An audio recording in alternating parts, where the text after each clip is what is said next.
Hello Indoris, आज हमारे साथ बैठी है मिस रूपाली दामे।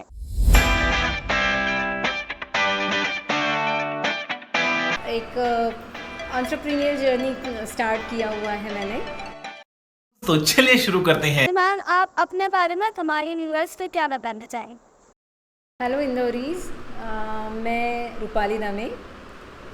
करेंटली मैं एक एंटरप्रेन्योर जर्नी स्टार्ट किया हुआ है मैंने, और मेरा एक द ड्रीम कैनवास नाम से कंपनी मैंने MSME रजिस्टर्ड करवाया है।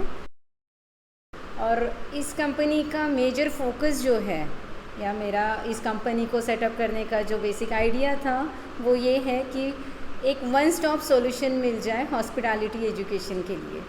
तो इस हॉस्पिटैलिटी एजुकेशन में मैं मेरी सर्विसेज और एजुकेशन को फोकस करना चाहती हूँ। तो ओके इंदौरीज, अब हम जानते हैं कि मैम अभी तक की जर्नी में मैम आप कैसे यहाँ तक पहुँचे हो, क्या क्या स्ट्रगल्स आपने फेस किए हैं?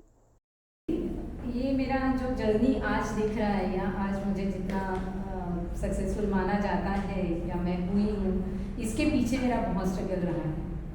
मेरा पूरा 12वीं तक का एजुकेशन का मीडियम जो था वो मराठी था। तो it was never easy for me to reach to this level जहाँ पे आज मैं खड़ी हूँ। इसके लिए मुझे थोड़ा सा मेरा बचपन का हिस्सा कवर करना पड़ेगा, जहाँ पे मेरा मराठी मीडियम से एजुकेशन था। मैं स्पोर्ट्स में थी। स्पोर्ट्स में जब मैं आई तो मेरा पूरा फुल कंसंट्रेशन स्पोर्ट्स में था। मैं एक एथलेटिक प्लेयर थी, लॉन्ग डिस्टेंस रनिंग मेरा फॉर्टे था, और मैं नेशनल प्लेयर भी हूँ। तो 12वीं तक जब मैं स्पोर्ट्स में फुल कंसंट्रेशन के साथ काम कर रही थी, या स्पोर्ट्स में मैंने अपना पूरा डेडिकेशन दिया था, तो एजुकेशन को मेरी कभी प्रायोरिटी रही नहीं। लेकिन जब पापा ने मेरे एजुकेशन के हायर एजुकेशन के लिए होटल मैनेजमेंट चूज़ किया, तो उस समय होटल मैनेजमेंट सिर्फ इंग्लिश मीडियम से ही होता था।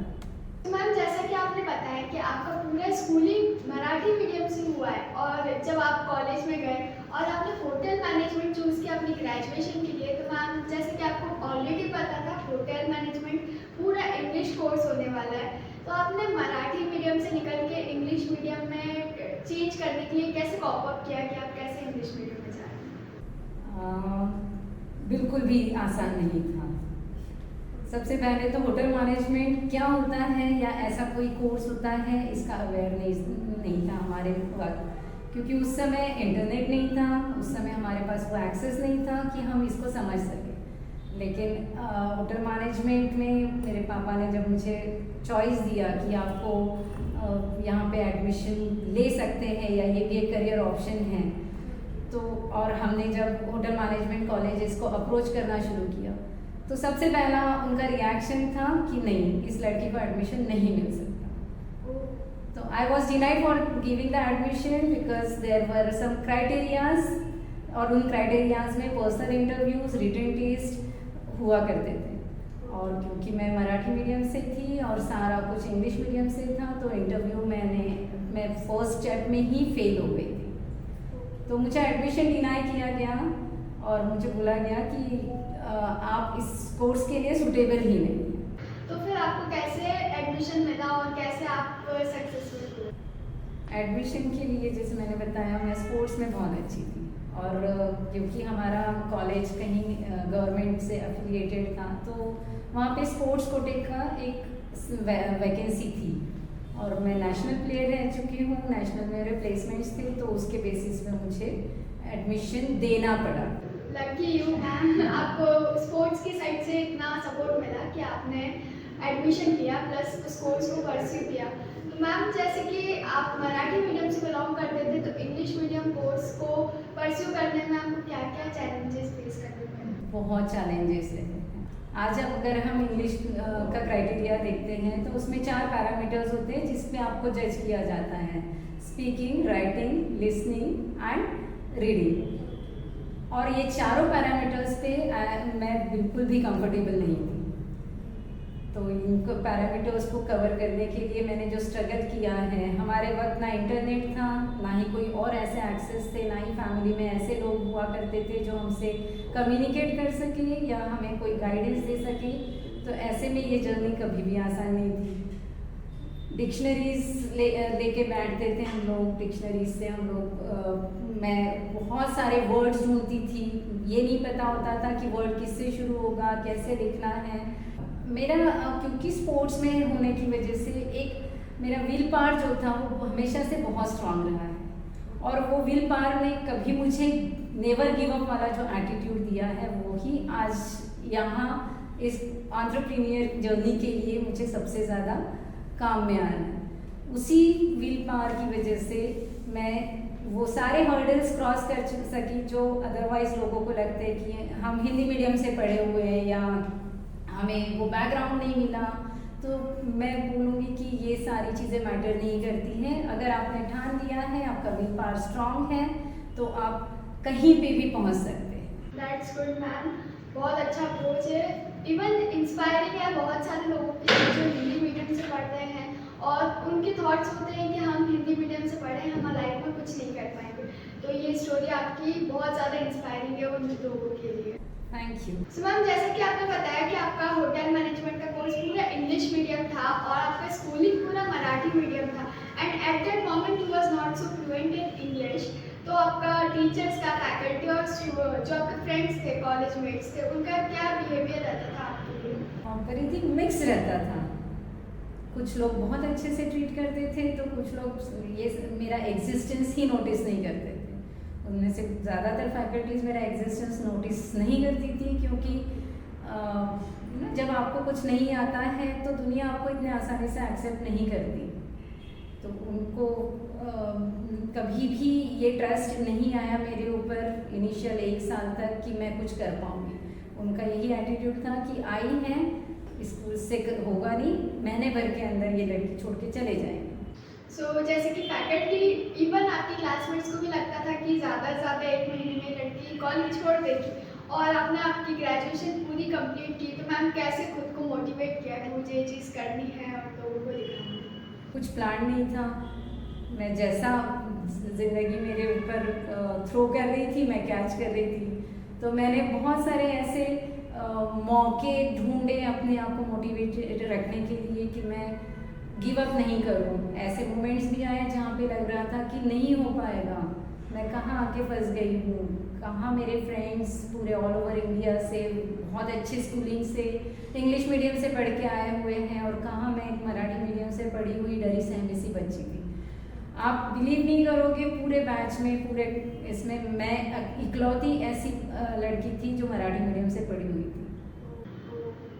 सो मैम, जैसे कि आपको हमेशा से कॉलेज में लेफ्ट आउट फील होता था फैकल्टी के बीच में प्लस फ्रेंड्स के बीच में, तो मैम आपके माइंडसेट में क्या था ग्रेजुएशन के टाइम पे कि आपको यहाँ से निकल के एक अच्छी जॉब ढूंढनी है होटल इंडस्ट्री में, या फिर जैसे कि आप स्पोर्ट्स कोटे से आए थे तो आप स्पोर्ट्स में आगे बढ़ना चाहते हैं? स्पोर्ट्स में मैं बहुत कंफर्टेबल फील करती थी। स्पोर्ट्स में मैं अपना काफ़ी करियर देखती थी, लेकिन एक इंसिडेंट ऐसा हुआ कि मैं स्पोर्ट्स में कंटिन्यू नहीं कर पाई।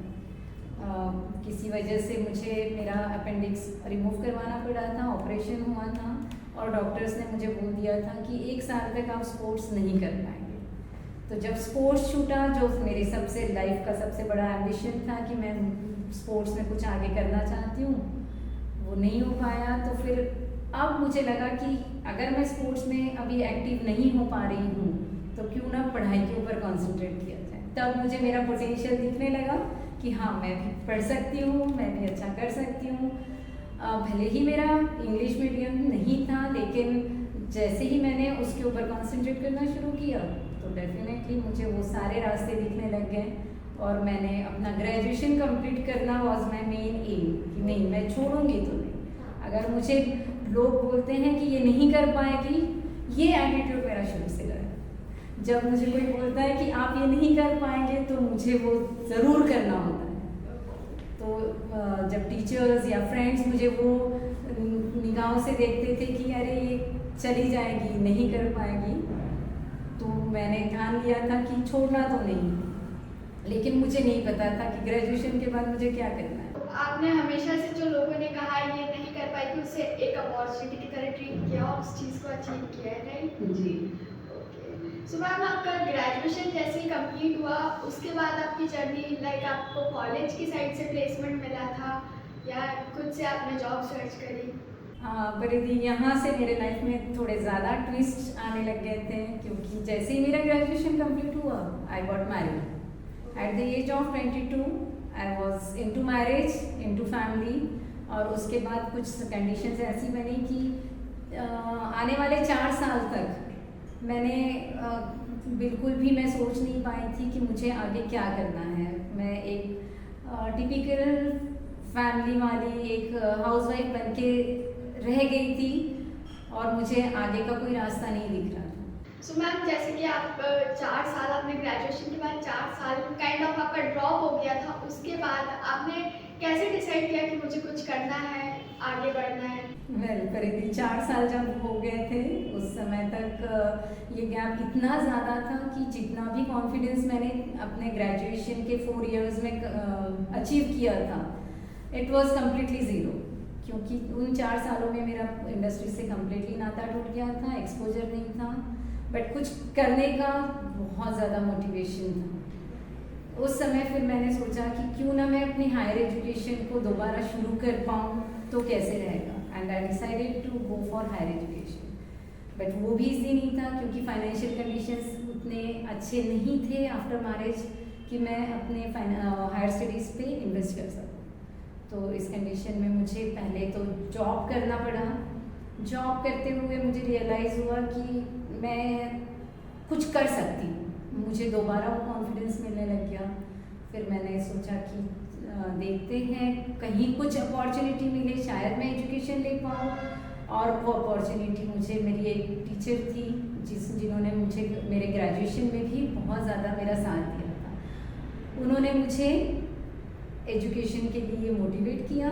कहीं किसी वजह से मैं उनके कांटेक्ट में आई, उन्होंने मुझे मोटिवेट किया और मैंने वापस से अपना मास्टर्स का जो ड्रीम था, जो मैं हमेशा से परस्यू करना चाहती थी, उसको कंटिन्यू किया। That's great ma'am, very inspiring. तो आपका मास्टर्स भी होटल मैनेजमेंट में ही हुआ है? हाँ, मेरा मास्टर्स हॉस्पिटैलिटी मैनेजमेंट में हुआ है। और मैम आपके मास्टर्स के टाइम आपने जॉब भी की, साथ साथ आपका मास्टर्स किया, तो how was it possible like दोनों चीज़ों को साथ में लेके चलना? बाय दिस टाइम मेरे बहुत सारे रोल आ गए थे because I was a mother first. मैं एक वाइफ थी, एक स्टूडेंट भी थी, तो बहुत सारे रोल मुझे उस समय प्ले करने पड़े। उस रोल को प्ले करते हुए, बैलेंस करते हुए मुझे दिक्कतें आई हैं डेफिनेटली, लेकिन अपॉर्चुनिटीज़ जब आई तो मुझे अपॉर्चुनिटी ग्रैब करने के मौके मिले। और मैं शुरू से मैंने कहा मेरा नेवर गिव अप एटीट्यूड है, तो उसमें मैंने काफ़ी सारी अपॉर्चुनिटीज़ को ग्रैब किया। उसमें से एक अपॉर्चुनिटी थी जहाँ पे मुझे कॉलेज में कुछ लेक्चर्स विजिटिंग फैकल्टी करके लेने का मौका मिला। और तो I was never confident about it कि मैं कभी पढ़ा पाऊँगी, लेकिन मेरे टीचर ने जो मुझे मेरे हमेशा साथ रही हैं, उन्होंने जब मुझे ये अपॉर्चुनिटी दी तो मेरा सबसे पहला उनकी तरफ रिएक्शन यही था, मैम पढ़ाना, हाउ इट इज़ पॉसिबल। मैं तो एक अभी भी ढंग से इंग्लिश नहीं बोल पाती हूँ, और इंग्लिश मीडियम कोर्स में इंग्लिश मीडियम वाले बच्चों को पढ़ाना was very big challenge for me. ऊपर से एक मेरे साथ हमेशा मैंने गर्ल्स एजुकेशन से एजुकेशन लिया है, गर्ल्स के स्कूल से, गर्ल्स का कॉलेज भी, और मेरा मास्टर्स भी सिर्फ गर्ल्स स्कूल से था। तो वो कहीं ना कहीं मेरे लिए एक ड्रॉबैक था, जहाँ पे जब मुझे पढ़ाने की अपॉर्चुनिटी आई as a visiting faculty, it was a coed college जहाँ पे बॉयज़ भी थे, और वहाँ पे आपको पढ़ाना था, वहाँ पे मुझे पढ़ाना था, and that too English medium college था जहाँ पे आपको पढ़ाना था। बिल्कुल। तो ये जर्नी उतनी आसान नहीं थी, लेकिन आप जब कोई चीज़ शुरू करते हैं ना परिधि, तो आपको रास्ते दिखने लगते हैं, वो रास्ते बनते जाते हैं अपने आप, है ना। ये आपको उसके लिए अगर आप पॉजिटिव होते हैं तो पॉजिटिवनेस कहीं ना कहीं आपको मोटिवेटेड रखती है कि आप कर सकते हैं। Yes, ma'am. और वही मेरे साथ भी हुआ है। आपने हमेशा अपने अंदर मोटिवेशन को जिंदा रखा और मैम आज भी आप बहुत ज़्यादा मोटिवेटेड है। इवन आप लोगों को भी हमारे इंदौर की पब्लिक प्लस जो भी आप लोगों को देख रहा है वो उन सबको आप मोटिवेटेड कर रहे हो। मैम जैसे कि आप इंग्लिश मीडियम कॉलेज में पढ़ाने जाते थे प्लस वहाँ पे बॉयज़ भी होते थे, तो कभी आपको स्टूडेंट्स ने ह्यूमिलिएट नहीं किया कि मैम ने कोई वर्ड गलत बोल दिया और ऐसा कुछ?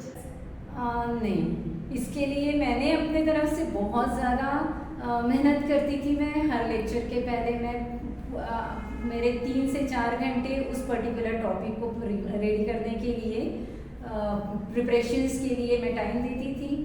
अब ये जब प्रिपरेशंस होते थे तो चैलेंज ये रह जाता था, नॉलेज तो मेरे पास है, चैलेंज रहता था डिलीवरी का। ठीक है, अब मैंने इस एजुकेशन सिस्टम में, अब मुझे 20 साल हो गए हैं इस एजुकेशन सिस्टम का हिस्सा रहते हुए, तो 20 साल के एक्सपीरियंस से मैं ये बता सकती हूँ बच्चों को नॉलेज देना ज़रूरी होता है, ना कि मीडियम। आप किस मीडियम से बोल रहे हो ये उस समय मैटर नहीं करता है, अगर आप आपकी डिलीवरी, आपका कॉन्फिडेंस और आपका नॉलेज जो है वो शेयर करने के लिए आप कंफर्टेबल, तो उसी के बदौलत मैं आगे बढ़ी। तो मैम जैसे कि आप टीचिंग सेक्टर में चले गए थे, इवन आपका जो ग्रेजुएशन था वो ये था होटल मैनेजमेंट, तो कभी आपने सोचा नहीं कि मुझे किसी होटल में या किसी और रेस्टोरेंट में मुझे काम करना चाहिए, नॉट इन एजुकेशन सेक्टर? नहीं, जब मैंने एजुकेशन स्टार्ट किया उसके पहले मैंने 1 साल भर इंडस्ट्री में काम किया है। ठीक है, लेकिन एक मदर के तौर पे अगर मैं देखूं तो आपको कहीं ना कहीं प्रायोरिटीज़ आपकी डिसाइड करनी होती है। हमारी इंडस्ट्री ऐसी है ना परिधि, जहाँ पे आपके जाने का तो टाइम होता है, बाहर निकलने का टाइम नहीं होता। ठीक है, ऊपर से 24/7 × 365 डेज जब ये इंडस्ट्री काम करती है तो आपके शिफ्ट आवर्स लगते हैं, आपको ऑड आवर्स में आपसे एक्सपेक्ट किया जाता है कि आप काम करें। तो ये सब देखते हुए, और एक जब बच्चा आपके पास होता है छोटा जिसको आपको बढ़ाना है, जब आप उसको भी वो सारी वैल्यूज़ देनी है जो आपको आपके पेरेंट्स ने दी है, तो that was very tough for me to get into the industry. So I decided to remain in education system, क्योंकि जब मैंने पढ़ाना शुरू किया था तो आई स्टार्टेड एन्जॉइंग इट। क्योंकि मैंने ये नोटिस किया, जब मैं मेरा ग्रेजुएशन कंप्लीट कर रही थी उस समय मेरे पास उतना नॉलेज नहीं था जो मुझे डिलीवरी के लिए चाहिए या जो मैं बच्चों को दे सकूं, और वो प्रोसेस, वो जर्नी था जहाँ पे मुझे वो नॉलेज खुद लेना पड़ा। That was amazing. जब आपके पास नॉलेज होता है तो आपका कॉन्फिडेंस लेवल ऑटोमेटिकली इतना बढ़ जाता है कि आप एंजॉय करना शुरू करते हैं। और ये जब यंगस्टर्स या उसी एज के, मैं हमेशा से 17-18 साल के बच्चों से लेके 20-25 साल तक के बच्चों को डील करती आई, तो इन लोगों की जो मेंटालिटी होती है उस समय ये ग्रोइंग स्टेज में होते हैं, एक्सप्लोर करना चाहते हैं, अपोजिट सेक्स के तरफ वो अट्रैक्ट होते हैं, तो उनके फोकस बहुत अलग होते हैं। तो इन बच्चों के साथ डील करना, उनके प्रॉब्लम समझना, उनको प्रॉपर एजुकेट करना, ये सारी जो जर्नी थी ना, it was amazing and I started enjoying it like anything. आप डिक्शनरी के थ्रू वर्ड्स पता करते थे, डिक्शनरी का बहुत ज़्यादा यूज़ करते थे, तब इंटरनेट तो होता नहीं था, right?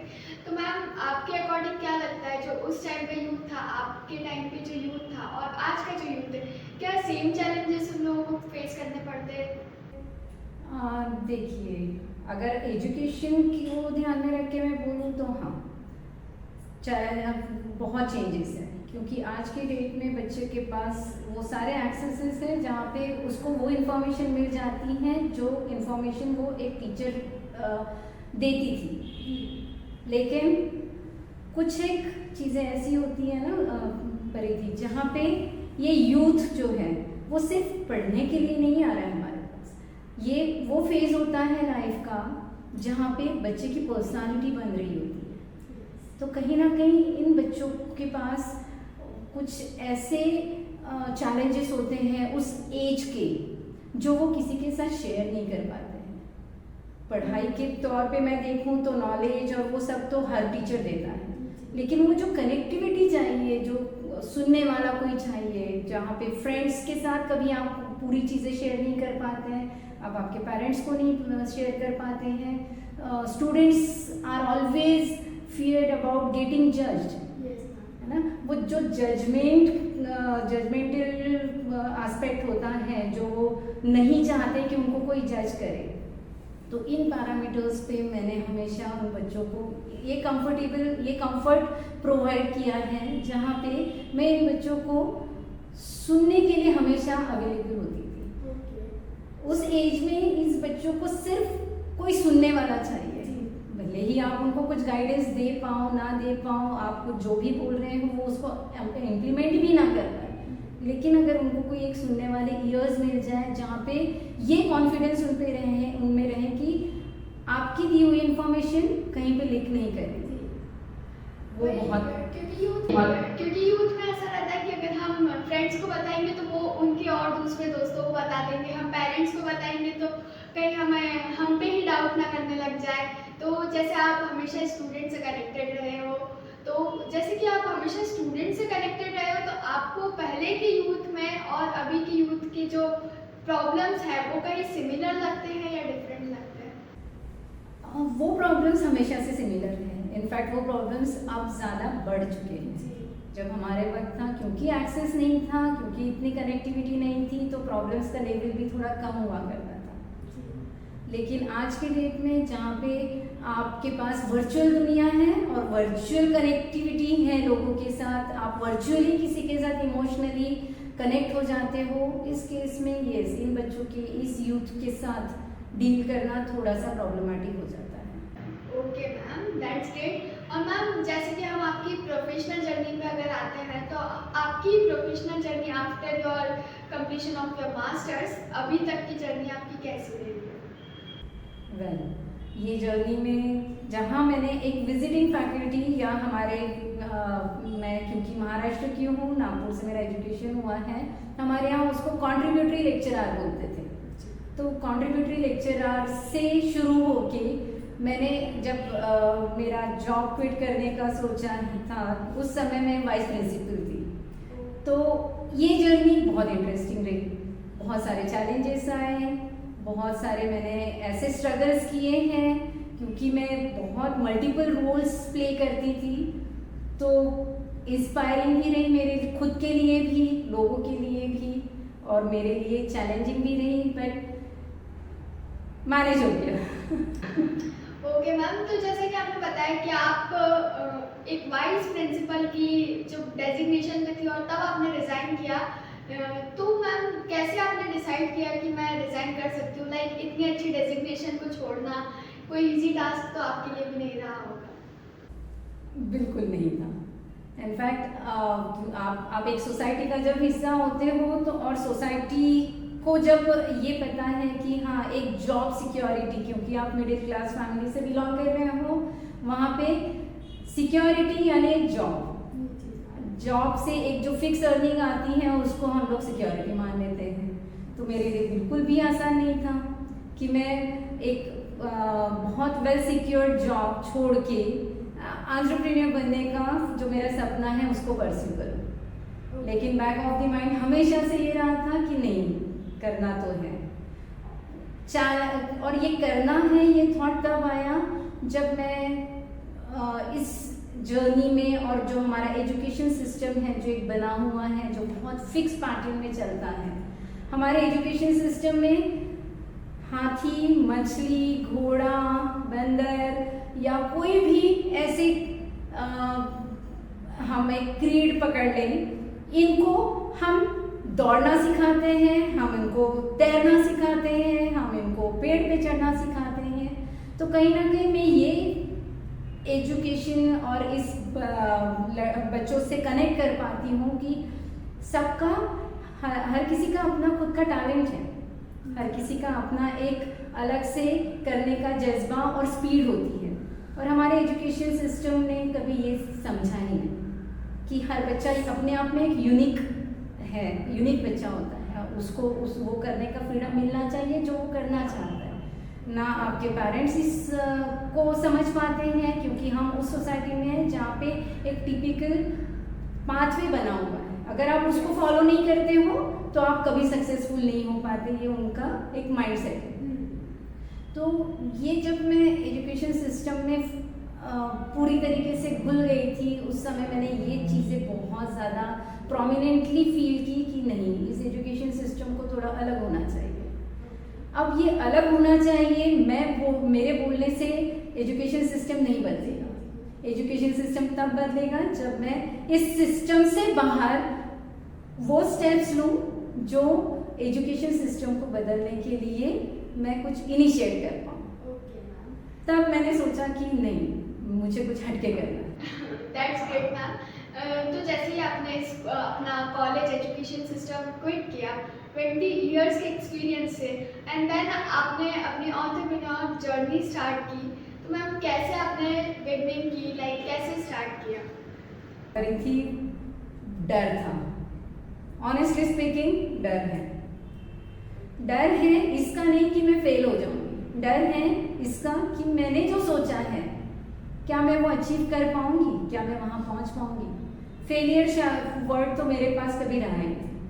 Never give up attitude हमेशा साथ में रहा है, स्पोर्ट्समैनशिप रही है, तो उसमें मुझे इस चीज़ का कभी डर नहीं है कि मैं व्हाट इफ मेरे पास पैसा नहीं आया, व्हाट इफ मैं वो ज़ीरो में वापस आ गई। ज़ीरो से मैंने हमेशा स्टार्ट किया, तो मुझे वापस वो सारी चीज़ें अचीव करने के लिए मुझे पता है वो जर्नी कैसे रहेगी और वो मैं कर लूँगी। आज भी अगर मेरा ये सपना मैं पूरा नहीं कर पाती तो मुझे पता है मैं मार्केट में जहाँ पे भी जाऊँगी मुझे इजीली बहुत अच्छे डेजिग्नेशन पे वापस जॉब मिल जाएगी, मैं वो सब चीज़ हासिल कर लूँगी। लेकिन मैं यहाँ उसके लिए नहीं आई हूँ, मैं इस जर्नी को कंटिन्यू रखना चाहती हूँ। मैं वो सारे सपने आखिर के जो साल थे मेरे क्विट करने के पहले, जो 2-3 साल से मैं सोच रही थी कि मुझे कुछ अलग करना है, मैं अपने आप को एक छोटे से फिश टैंक में पाती थी जहाँ पे एक शार्क को डाला गया है, ना आपको हिलने की जगह है, आप सफोकेट हो रहे हो। तो वो फीलिंग, वो फियर मेरे लिए ज़्यादा ड्रेडफुल था rather than doing something very new. और मैं नया ऐसा कुछ नहीं कर रही हूँ, एजुकेशन सिस्टम में हूँ थी और एजुकेशन सिस्टम में ही मैं वापस आई हूँ। सिर्फ उसमें जो बदला है वो ये है कि उस एजुकेशन सिस्टम को मैं अपने हिसाब से चला रही हूँ, ना कि उस टिपिकल तरह से जहाँ पे हमारा एजुकेशन सिस्टम कहता है कि आपको यही करना है। उस पैटर्न को छोड़ के मैंने अपना पैटर्न बदला है। इस पैटर्न को एक्सेप्ट करने के लिए पेरेंट्स को, बच्चों को कन्विंस करना, उन तक वो सही मैसेज देना कि ये एजुकेशन सिस्टम भी आपको उतना ही अच्छे से प्लेसमेंट्स और आपके करियर को ग्रो करने में हेल्प कर सकता है जितना रेगुलर एजुकेशन सिस्टम आपको कर सकता है। वो मेरे लिए एक चैलेंज है। ओके मैम, तो मैम जैसे आपने एंटरप्रेन्योरशिप जर्नी आपकी स्टार्ट करी और आपने अपनी खुद की एक कंपनी सेटअप की जिसका नाम द ड्रीम कैनवास है, जैसा कि बारटेंडिंग एकेडमी स्टार्ट की जहाँ पे बहुत सारे लोग ट्रेनिंग के लिए आते हैं, तो मैम कैसे आपने अकेले इतना सब मैनेज किया? देखिए, हर चीज़ अकेले ही करनी होती है। आप इस दुनिया में अकेले आए हैं, अकेले जाएंगे, दैट इज़ फैक्ट। तो अकेले मैं उस हिसाब से नहीं लेती हूँ कि मैंने, हाँ कंपनी मेरी है, ओनरशिप मेरी है, रिस्क मेरी है, मैं मानती हूँ। लेकिन जब आप अच्छा काम कर रहे होते हैं तो आपके पास लोग जुड़ते जाते हैं, और यस मेरे साथ लोग जुड़ रहे हैं जिनके बदौलत मैं आगे बढ़ रही हूँ। भले ये जर्नी स्लो है, बहुत सारे उतार चढ़ाव से भरी हुई है, बहुत सारे अप्स एंड डाउन्स हमेशा आते हैं। तो क्या वो मुझे जॉब में नहीं आते थे? बिल्कुल आते थे। जॉब में भी मैंने ये चैलेंजेस फेस किए हैं। कोविड ने हमें बहुत मेजर एक लेसन दिया हुआ है, तो ये सारे लेसन्स आगे मतलब अपने लाइफ में उसको एक्सेप्ट करके मैं आगे बढ़ने पे यकीन रखती हूँ। Okay ma'am, so inspiring.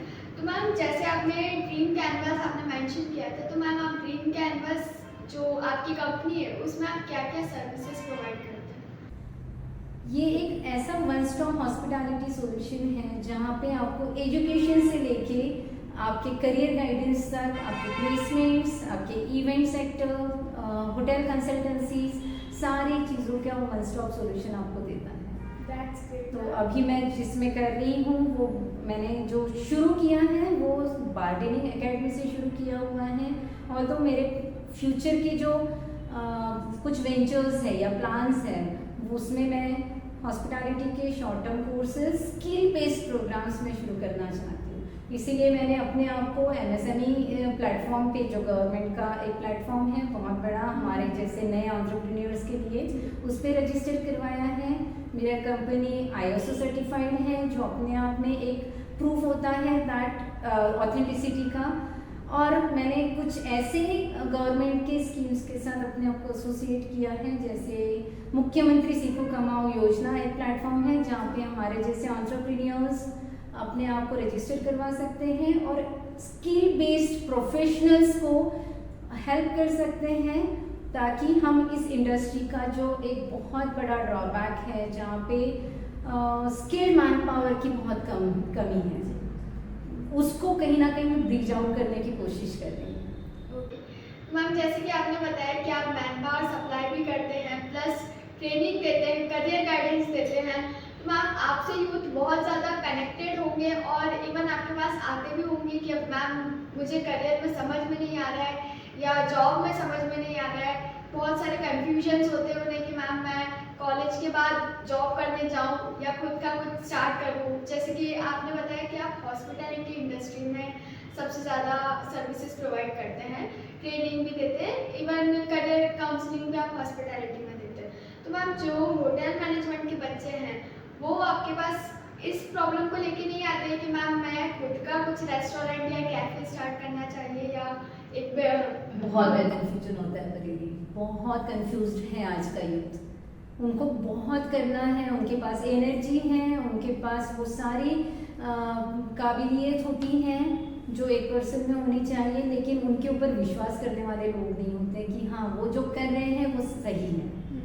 वो विश्वास उनको दिलाना और उनको उस चीज़ के लिए मोटिवेट करना, देखिए मेरे लिए सही या गलत की कोई डेफिनेशन नहीं है, और मेरे लिए दूसरों के एक्सपीरियंस से सीख के करने वाला जो कॉन्सेप्ट हम बोलते हैं वो भी मैं किसी हद तक ही सही मानती हूँ। मेरा हमेशा से यूथ को यही एडवाइस रहा है कि आप करके देखें, आप जो भी सोचते हैं please go ahead, give yourself those chances, you never know आपके पास कौन सी अपॉर्चुनिटी आपको क्लिक कर जाए और वो बूस्ट दे, वो किक स्टार्ट दे जो आपके करियर को आगे बढ़ाने के लिए ज़रूरी है। हर कोई एंटरप्रेन्योर बनने के लिए नहीं होता, वेरी ट्रू। इसका ये मतलब नहीं है कि एंटरप्रेन्योर बनने की जो जर्नी का स्टार्ट है वो एक्सपीरियंस ना करे। तो मेरे पास जब यूथ आता है जो बहुत ज़्यादा कंफ्यूज होता है कि आगे क्या करना है, तो उस यूथ के लिए मेरे पास हमेशा ये रहता है कि आपके इंस्टिंक्ट को फॉलो करो। इंस्टिंक्ट को फॉलो करोगे आपको खुद ही समझ आ जाएगा। हाँ, उस जर्नी में जो प्रॉब्लम्स आ सकते हैं वो मैं बता सकती हूँ, जो चैलेंजेस आ सकते हैं उसको कोप अप करने के लिए मैं आपको गाइड कर सकती हूँ, लेकिन जर्नी तो आप ही खुद शुरू भी करनी है और ख़त्म भी करनी है। मैम, जो फ्रेशली ग्रेजुएट्स या पोस्ट ग्रेजुएट स्टूडेंट्स होते हैं उनको आप क्या एडवाइस देना चाहोगे, या स्टार्टिंग से ग्रेजुएशन के बाद बिजनेस में उतरे या फिर थोड़ा इंडस्ट्री विजिट करके? जितने होटल मैनेजमेंट ग्रेजुएट्स हैं उनको मैं यही कहना चाहूँगी कि आपके पास बिजनेस करने के अनगिनत मौके आएंगे, लेकिन उस बिजनेस को करने के पहले जो आपको इस इंडस्ट्री की बेटर अंडरस्टैंडिंग होनी चाहिए वो हमेशा आपको किसी के अंडर जॉब करने से ही मिलेगी। एक एज एन एम्प्लॉय जो आपको इस इंडस्ट्री के चैलेंजेस है, प्रॉब्लम्स है, वो जितना आप अच्छे से समझ पाओगे, कनेक्ट हो पाओगे, वो कनेक्टिविटी कहीं ना कहीं आपके एंटरप्रेन्योरशिप जर्नी को सक्सेसफुल बनाने के लिए हेल्प करेगी। क्योंकि अल्टीमेटली हम सर्विस सेक्टर में हैं जहाँ पे हम ह्यूमंस के साथ डील करते हैं। ह्यूमंस के पास अपने इमोशंस हैं, अपना खुद का थॉट प्रोसेस है। अब उस थॉट प्रोसेस से कनेक्ट होना और उस ह्यूमंस के साथ डील करना इतना आसान नहीं है। स्पेशली आज का जो यूथ है जो वर्चुअल दुनिया में ज़्यादा जीना पसंद करता है rather than actual real world में, तो ऐसे केस में इन लोगों को कनेक्ट होने का वही एक बहुत अच्छा प्लेटफॉर्म है जहाँ पे वो अपने एम्प्लॉयज़ को समझ पाएंगे, ताकि वो गलतियाँ ना करें जो एज अ फ्रेशर वो करते हैं।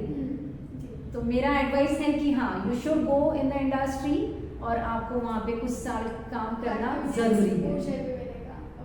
तो मैम, जैसे कि आप बता रहे हो कि हॉस्पिटैलिटी में ह्यूमन से ज़्यादा इंटरेक्ट करना पड़ता है, और मैम उनके साथ कस्टमर सर्विस जो हम प्रोवाइड करते हैं कि हमें जो कस्टमर्स होते हैं उनको बहुत अच्छे से ट्रीट करना होता है। मैम कितनी बार ऐसी सिचुएशन भी आती है ना कि कोई बहुत ज़्यादा इरिटेटेड कस्टमर्स होते हैं, एंग्री कस्टमर्स होते हैं और कुछ बहुत पोलाइट होते हैं, तो उस सिचुएशंस में कैसे डील किया जाता है? ओके परिधि, यहाँ पे मैं आपको थोड़ा सा करेक्ट करना चाहूँगी। हमारे लिए हम सर्विस इंडस्ट्री में, हॉस्पिटैलिटी इंडस्ट्री में कस्टमर्स नहीं होते, वो हमारे लिए गेस्ट होते हैं। और हमारा जो कल्चर रहा है अतिथि देवो भव, जिसको हम मानते हैं, तो यहाँ कहीं ना कहीं हम हमारे गेस्ट को भगवान की तरह देखते हैं।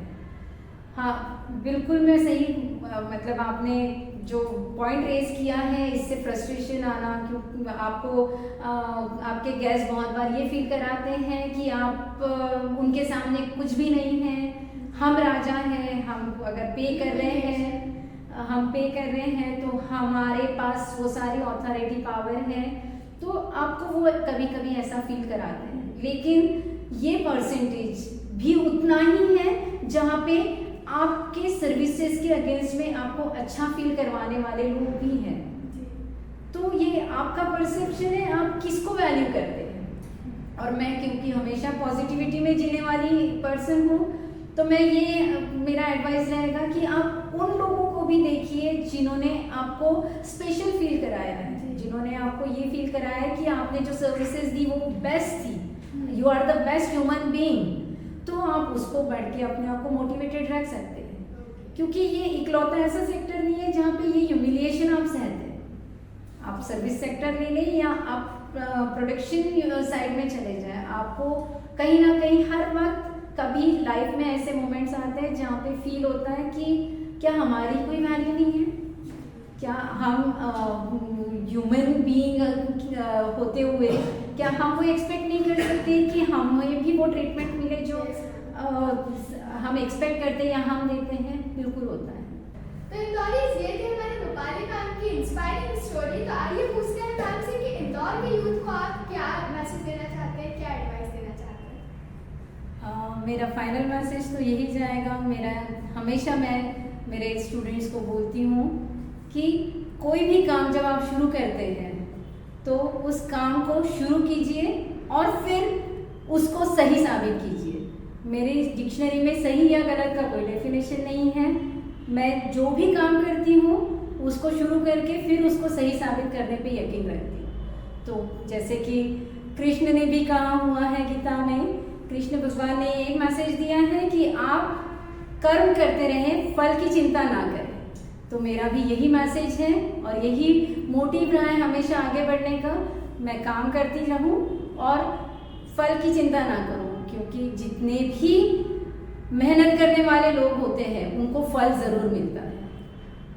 Thank you all. So thank you so much and ma'am I wish आपकी आगे की जर्नी भी बहुत अच्छी रहे and I wish all the best to your career. Thank you Indores for having me on this channel. Thank you so much.